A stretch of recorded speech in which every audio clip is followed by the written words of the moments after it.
Hello, hello! Viendez. Alors, c'est mon premier live de la série, en dehors, pardon, de la série de sensibilisation. Alors, comme je vous l'avais promis, j'ai décidé de faire des lives tous les lundis sur cette page de la drépanocytose, pour vous apporter des infos, des réflexions et une meilleure peut-être compréhension de comment fonctionne la drépanocytose. Alors là, on va partir, je pense, sur un cycle de comment est-ce que fonctionne la drépanocytose et pourquoi est-ce que il est important de comprendre qu'on fonctionne dans un monde parallèle. Ça, c'est un petit peu la thématique que j'ai envie d'aborder durant les prochaines séances, euh, durant les prochains lives. Comme une petite série, quoi. D'accord? Le fonctionnement de la drépanocytose. Euh, voilà. Alors, qui suis-je? Avant de commencer, qui suis-je? Je m'appelle Karidja. Je kiffe la vie, je kiffe les frites et je kiffe les vannes aménagées. Mais plus précisément, je suis accompagnante physio-émotionnelle et j'aide les patients atteints de la drépanocytose à dire merde à leur maladie, d'accord, et à oser vivre une vie qui leur ressemble. J'aide les patients atteints de la drépanocytose ambitieux, d'accord, à dire merde à leur maladie afin qu'ils puissent oser vivre une vie qui les ressemble, qui leur ressemble. Parce que c'est vraiment mon focus, mon leitmotiv, de vous montrer combien la drépanocytose n'est pas forcément un frein à votre vie, mais que quand elle est bien comprise, quand elle est bien maniée, eh bien vous pouvez tout simplement briller de vos mille feux. Voilà un petit peu ce que je fais, voilà qui je suis. En grande ligne, on m'appelle Drepa Coach, je me surnomme Drepa Coach et on m'appelle Drepa Coach. Et voilà, j'accompagne les parents et j'aide et je forme et j'accompagne les parents dans un accompagnement bien spécifique. J'accompagne les patients atteints de la maladie dans un accompagnement spécifique. Et évidemment, pour être complète, eh bien, je forme les médecins à cet accompagnement spécifique également. Alors, la drépanocytose, je ne vais pas vous en faire un cours ex-cathédrale, puisque vous la connaissez, parce que vous êtes malade et puis vous êtes suivi également. Mais ce que je veux, par contre, mettre en avant, c'est que le médecin ou tous les soignants vont nous regarder comme si nous étions des personnes avec une physiologie normale. Je prends l'exemple de l'anémie, notamment l'anémie. Tous les patients atteints de la drépanocytose qui me contactent me disent « je suis anémique ». Et ma réponse est anémique par rapport à quoi? Oh, par rapport à je sais pas. D'accord? Ce que je veux dire par là, c'est que quand on a la drépanocytose, on a une vie et on a une physiologie qui fonctionne différemment. D'accord? On n'est pas quelqu'un de pas malade avec des valeurs pathologiques. Non, nous fonctionnons dans la pathologie et nous fonctionnons et nous dysfonctionnons dans la pathologie. Nous sommes physiologiques dans notre pathologie. D'accord? Et du fait qu'on est malade chronique, eh bien notre corps va s'adapter à cette maladie. Donc ce qui paraît être pathologique pour une personne lambda peut être physiologique dans notre fonctionnement. Je ne sais pas si tu comprends ce que je veux dire par là. D'accord? Le médecin va te prendre comme une personne non malade et va y mettre des valeurs de malade sur toi. L'anémie, par exemple, un patient normal, physiologique, en pleine santé, je vais plutôt dire, d'accord? une personne en bonne santé qui se trouve à 10 au niveau de son hémoglobine, eh bien c'est une personne qui est en anémie. Parce qu'une anémie normale se trouve entre 12, 14, d'une personne adulte, d'accord, entre 12, 14, 15, ça c'est ok. Donc une personne qui est saine, qui est à 12, 13, 14, c'est ok. Et si elle est à 10, elle est en anémie, d'accord? Maintenant, quand on prend quelqu'un qui a la drépanocytose, donc qui est normal, mais qui fonctionne dans une maladie et qui est à 10, eh bien, n'est pas forcément en anémie. D'accord? Ça, c'est une notion qui est vraiment importante à comprendre. Quand on est dans un processus de maladie chronique, toutes les valeurs dites normales chez une personne saine sont à revoir et à réévaluer. Donc un 10 pour toi qui est atteint de la drépanocytose n'est pas forcément une anémie, mais le médecin va te dire que tu es anémique parce que sa valeur de référence, c'est 12, 14 ou 15. Est-ce que tu comprends cette notion? Sauf que toi, tu n'es pas dans ces valeurs normales et saintes et saines, parce que tu as la drépanocytose. Donc, quand tu viens me voir et que tu me dis je suis en anémie et je suis à 10, ma réponse et ma question va être quelle est ta valeur normale? Parce que si tu me dis que ta valeur normale est à 10, eh bien tu n'es pas en anémie. Parce que c'est ta valeur normale. Et alors, quand tu es en anémie, tu es à 8. Est-ce que tu comprends vraiment cette notion? Et c'est toute notre maladie qu'il faut comprendre comme ça. En fait, on est physiologique dans notre pathologie. Notre corps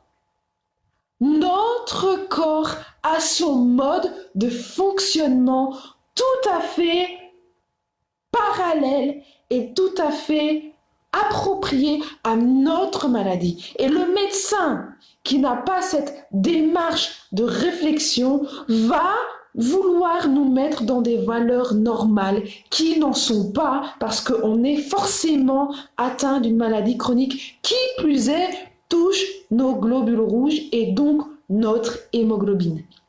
Donc avant de dire je suis anémique, connais ta valeur de référence. Ma valeur de référence, je pense que c'est 11 ou 10. D'accord? Donc, je vis une vie normale et saine avec une anémie, avec une valeur d'hémoglobine qui est entre 10 et 11. Et c'est OK parce que c'est ma valeur normale. Je deviens anémique et je ne deviens pas bien lorsque je descends à 9 ou à 8. Est-ce que ça fait sens pour toi? Pour toi qui me regarde, pour toi qui se prénomme comme étant anémique, est-ce que cette notion fait sens pour toi? En général, je suis plutôt à 11, d'accord? Parfois, je suis même à 12, d'accord? Mais parfois, je suis à 11 et mon corps, eh bien, il est OK avec ce 11. Puis parfois, je suis à 10 et le corps, il est OK avec ce 10. Par contre, quand j'arrive à 9 ou à 8, là, je suis plus OK. Et c'est là que je commence à avoir de la fatigue, que je commence à avoir les yeux jaunes, que mon anémie commence à se manifester au niveau de mon corps. Mais si tu ne connais pas ta valeur de référence, et que tu viens et que tu me dis je suis anémique, comment faire?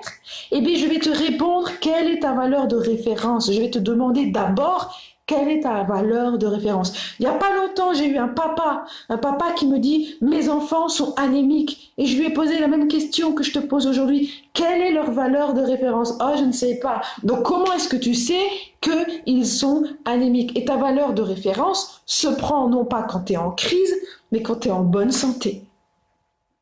Et en fonction de cette valeur de référence, on pourra te dire oui ou non, tu es anémique. Mais Le médecin qui te dit que tu es anémique parce que tu n'es pas à 14, c'est de la merde. Et il ne connaît pas sa spécificité, la spécificité de la drépanocytose. D'accord? Quand on a la drépanocytose, on fonctionne de manière pathologique, mais notre corps est tellement habitué qu'il nous maintient dans la physiologie. La physiologie, c'est quand tout va bien et que le corps fonctionne de manière OK. La pathologie, c'est quand il y a un dysfonctionnement. Donc, dans notre pathologie chronique, notre corps arrive à trouver une stabilité qui fait que dans notre pathologie, on est malgré tout physiologique et en équilibre. Et on devient en déséquilibre lorsque nos niveaux inférieurs à la norme deviennent et continuent et commencent à basculer. Et c'est à ce moment-là que on est réellement malade, d'accord? Que la maladie va s'exprimer. En soi, la drépanocytose c'est une maladie, mais en soi, la drépanocytose n'est pas dangereuse parce que elle est équilibrée, d'accord?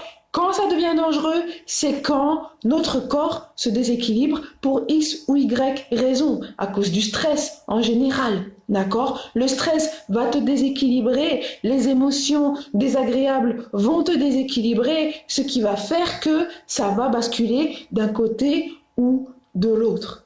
Mais finalement, on est OK au cœur même de la maladie. Et mon travail, c'est de te faire comprendre que tu fonctionnes complètement de manière parallèle à quelqu'un qui est en bonne santé. D'accord? La drépanocytose va faire en sorte que ton corps va carburer, va travailler beaucoup plus vite et beaucoup plus pour finalement un moindre résultat. Mais ça, c'est comment fonctionne notre maladie. C'est pour ça qu'en général, les patients atteints de la drépanocytose sont assez fins, d'accord? Et ne grossissent pas tant que ça. Il y en a des exceptions, mais il y en a qui sont fins, qui sont maigres, parce qu'on est en hypermétabolisme, d'accord? On va en parler la prochaine fois. Mais je voulais te faire ce live pour que tu comprennes que quand on a la drépanocytose ou une maladie chronique, génétique ou chronique, d'accord, on a notre mode de fonctionnement particulier et spécifique qui n'a rien à voir avec une personne saine qui se trouve tout d'un coup en anémie. Ce n'est pas la même démarche, d'autant plus que la drépanocytose, ça touche les globules rouges et donc le sang et donc l'hémoglobine. Est-ce que cette notion-là est OK pour toi? Si oui, mets-moi des pouces et des cœurs. Si cette notion, si cette vidéo, si ce live te parle, n'hésite surtout pas à le partager, à la partager, parce qu'il est vraiment important que chacun d'entre vous, chacun d'entre nous, puisse comprendre que l'on fonctionne de manière physiologique au cœur même de la pathologie et que c'est notre spécificité en tant que personne atteinte de la drépanocytose. Et quand finalement on aborde la maladie dans cet angle-là, eh bien on peut se détendre et on peut se dire que, ok, notre corps a équilibré et s'est équilibré pour nous maintenir en équilibre et en harmonie malgré la maladie. Et c'est comme ça finalement que j'ai appris à dire merde à la drépanocytose. Parce que les médecins et le corps médical et le corps soignant nous prend pour des personnes saines. Et elles vont se baser sur des valeurs des personnes saines. Sauf que nous sommes normales, mais nous sommes malades de base. Et donc, comme on est malade de base, notre corps s'est adapté. Notre corps, c'est une machine phénoménale. Et comme notre corps s'est adapté, quand on se balade à du 10 d'hémoglobine ou à du 11 ou à du 9, mais ça n'a pas du tout la même répercussion qu'une personne qui est saine et qui, d'une manière ou d'une autre, passe de 14 à 10, là, elle est clairement en anémie. Et là, il faut se stresser parce que c'est une perte trop importante. Donc, c'est qu'elle est peut-être en hémorragie, c'est qu'elle a peut-être du sang dans les intestins et tout et tout. Tandis que nous, si on est à du 10, à du 11 et qu'on passe à du 11 ou à du 9, mais c'est pas dramatique parce que notre corps va temporiser. D'accord? Par contre, ce qu'il faut faire alors, c'est maintenir ce niveau qui est du 10, si ta valeur de base c'est 10, mais l'idéal et l'idée c'est de maintenir cette valeur à 10. Mais ne te stresse pas quand ton médecin te dit « mais t'es anémique parce que t'es à 10 ». Ben oui, connard, j'ai envie de dire. C'est normal, j'ai la drépanocytose, donc arrête de me calculer par rapport aux valeurs normales de tes patients qui sont pas atteints de la drépanocytose et regarde-moi dans mon entièreté et dans ma spécificité. Et le jour où les médecins comprendront ça et transmettront cette donnée-là à leurs patients, les patients vont pouvoir se détendre et les patients vont pouvoir penser leur maladie autrement. Dans la maladie, tu as trouvé de la physiologie. Dans la maladie, ton corps s'est équilibré parce qu'il s'est habitué à un état de compensation. Et c'est ça qui nous rend fatigués, c'est ça qui nous fatigue et qui nous rend un peu plus floppy, un peu moins dynamique, parce que notre corps fait son travail correctement. Et l'idée ici, c'est vraiment de donner des suppléments à ton corps pour travailler de la sorte. Donc aujourd'hui, on a parlé de l'anémie. D'accord? Et la série, ça va être comprendre finalement son fonctionnement interne, d'accord? Et la semaine prochaine, eh bien, on va parler de l'hypermétabolisme. Je vais vous donner des exemples pour que vous compreniez comment est-ce que notre corps fonctionne. Merci à toi, Diallo Bali Diop. Merci, j'ai raison, je ne sais pas si j'ai raison, mais en tout cas, c'est ma réflexion par rapport au fait de ma maladie, mais par rapport à mon statut de professionnel et de soignant en tant que sage-femme ou infirmière. Et c'est vraiment la conclusion à laquelle je suis arrivée. Donc voilà, c'était cette vidéo sur la première vidéo de la première série, après la période de la sensibilisation. Mets-moi en commentaire si ça t'intéresse d'avoir soit un e-book pour te permettre de travailler sur le fait de dire merde à la drépanocytose ou d'intégrer le membership qui va être payant. Évidemment, l'e-book c'est 50 € et ça va être 3 mois, je pense, pour dire merde à sa drépanocytose. Ou alors, il y a la version où je pense que c'est à 150 € par mois pour 4 mois où on va travailler sur le fait de dire merde à sa drépanocytose. Mets-moi un cœur ou un pouce. Un cœur pour le membership, un pouce pour l'e-book en commentaire. Et comme ça, je peux voir si ça vous intéresse ou pas. Parce que si ça ne vous intéresse pas, je ne vais pas faire le travail. D'accord?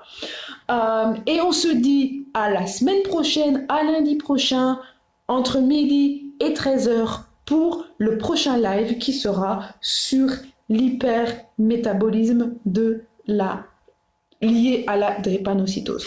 Je te dis à tout bientôt, c'était Karidja de Drépa Coach et on se tient au courant durant la semaine. Ciao, ciao, bye.